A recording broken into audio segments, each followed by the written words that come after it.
से ही हम देख रहे थे कि सीजीओ कॉम्प्लेक्स के बाहर पुलिस की पहरेदारी थी और इस पहरेदारी को इसकी वजह बताई जा रही थी कि कानून मंत्री मलय घटक को तलब किया गया है।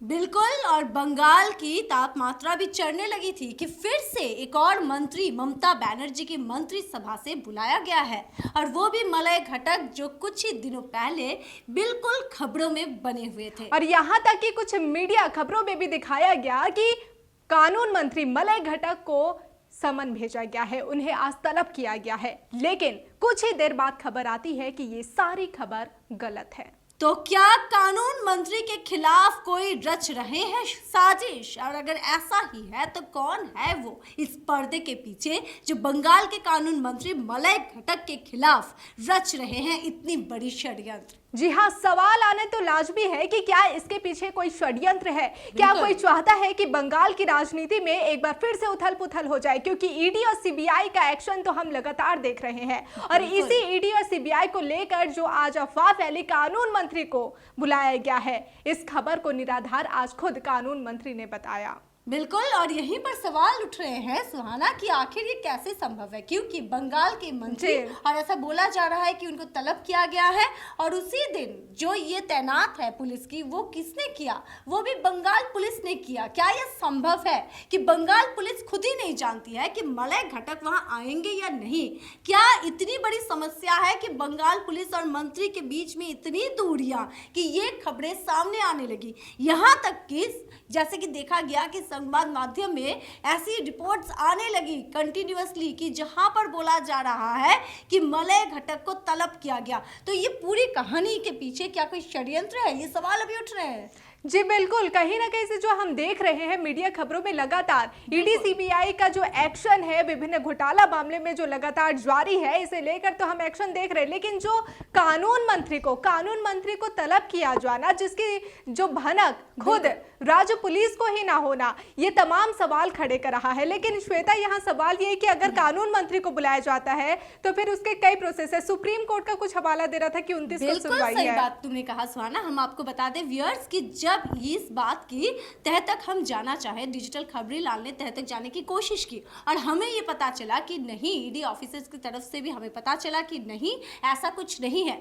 दूसरी तरफ मंत्री मलय घटक ने भी अपने बहुत ही करीबियों के सामने बात कही कि इस मामले में सुप्रीम कोर्ट में सारी चीजें चल रही है। आने वाले 29 तारीख को इस मामले की सुनवाई होने वाली है। तो फिर कैसे उन्हें बुलाया जा सकता है? ये बात उन्होंने खुद ही कही थी सुहाना। जी बिल्कुल, मंत्री मलय घटक खुद कह रहे हैं कि 29 तारीख को सुनवाई होनी है। लेकिन इससे पहले जो सुबह से ही कई मीडिया खबरों में जो दिखाई गई थी, ये पूरी खबरें गलत है। इसमें जरूरी है कि खबरों की जचाई करने की, और इसमें जचाई भी कैसे? जब खुद राज्य पुलिस को ही भनक ना हो तो मीडिया कर्मी तो दूर की बात, तो फिर आम जनता तक गलत खबरें कैसे ना पहुंचे? तो जिम्मेदारी किसकी है इसकी? ये सवाल अब उठेंगे और डिजिटल खबरी लाल बार बार सवालों को उठाते रहते हैं हम। तो ये जिम्मेदारी किसकी है जिसने मलय घटक के वहां पर पहुंचने की खबर फैला दी? और ये खबर आग की तरह पूरी तरह से फैल गई। एक तरफ तो मीडिया में कई रिपोर्ट्स हमने देखे जहां पर दिखाया गया कि मलय घटक को फिर से एक बार बुलाया है ईडी ने, और दूसरी तरफ पुलिस जिस तरह से सीजीओ कॉम्प्लेक्स के बाहर पूरी तैयारी के साथ थे सुहाना, हमने देखा है कि अभिषेक बनर्जी जब सीजीओ कॉम्प्लेक्स में गए हैं बुलावे पर, तब ऐसी ही व्यवस्था थी सुरक्षा की। आज बिल्कुल वैसी ही व्यवस्था दिखी। तो क्या पुलिस को पता ही नहीं था कि वहां पर उन्हें बुलाया नहीं गया है? यहां तक कि कानून मंत्री नहीं आएंगे क्योंकि उन्हें बुलाया ही नहीं गया है, इस बात की खबर खुद पुलिस को नहीं थी। जी हाँ, आज सीधी तस्वीर एक बार फिर से हम आपको दिखाएंगे। आप देख सकते हैं कि सीजीओ कॉम्प्लेक्स की ये सीधी तस्वीर आपको दिखा रहे हैं, जहां पर जो राज्य पुलिस की पहरेदारी यहाँ देखने को मिल रही है। चाक चौबंद व्यवस्था यहाँ पर की गई है और जो अफवाह फैली ये कानून मंत्री को लेकर है, और अभिषेक बनर्जी के समय भी कुछ इसी तरह का नजारा हमने देखा था। जो कानून व्यवस्था यहाँ पर देखने को मिली थी, ठीक वैसे ही कानून व्यवस्था आज सुबह इस सीजीओ कॉम्प्लेक्स के बाहर देखी गई। हालांकि इस पूरी खबर को गलत बताया खुद मंत्री मलय घटक ने, और सवाल तमाम खड़े हो रहे हैं कि क्या इसके पीछे कोई षड्यंत्र है, क्या कोई ऐसा है जो कि राजनीति में, बंगाल की राजनीति जो कि पहले से ही उथल पुथल है, क्या उस राजनीति में और भी ज्यादा कोई उथल पुथल मचवाने की कोशिश कर रहा है। क्योंकि हम देख रहे हैं कि अभी इस वक्त सबकी नजर जो टिकी हुई है वो बंगाल पर, क्योंकि बंगाल में विभिन्न घोटाला मामले में ईडी सीबीआई का एक्शन लगातार जारी है। बीते कल की वो तस्वीर हमने आपको दिखाई थी, बीते कल भी जो ईडी है वो एक्शन मोड में नजर आई थी।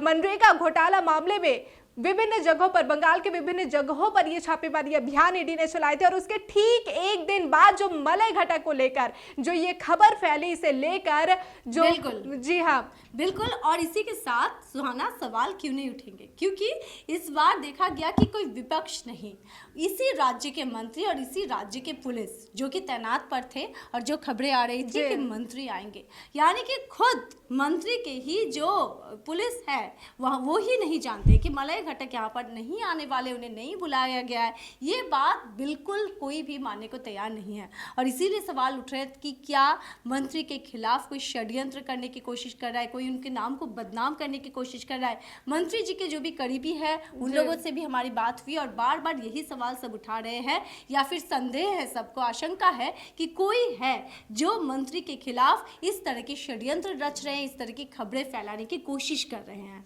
बहरहाल ये तो देखने वाली बात होगी कि आगामी 29 तारीख को जो ये सुनवाई मलय घटक को लेकर होनी है, क्या कुछ निकलकर सामने आता है, और जो आज अफवाह फैली है आगे ये कौन सा नया मोड़ लेती है, विपक्ष क्या बयान देती है, फिर पक्ष क्या जवाब देती है, तो देखने वाली बात होगी। बिल्कुल। और सबसे बड़ी सवाल कि आखिर कौन कर रहा है मलय घटक के खिलाफ षड्यंत्र। अगर ये है षड्यंत्र तो कौन है इसके पीछे? आप भी कमेंट करके अपनी राय हमें बताइएगा। अगर आपके सामने कोई नाम है तो जरूर लिखने से हिचकिचाइएगा नहीं, हम कमेंट की आपकी जो भी कमेंट होगी उसकी इंतजार करेंगे, और देखते रहिएगा डिजिटल खबरीलाल। खबरें आपकी, नजर हमारी।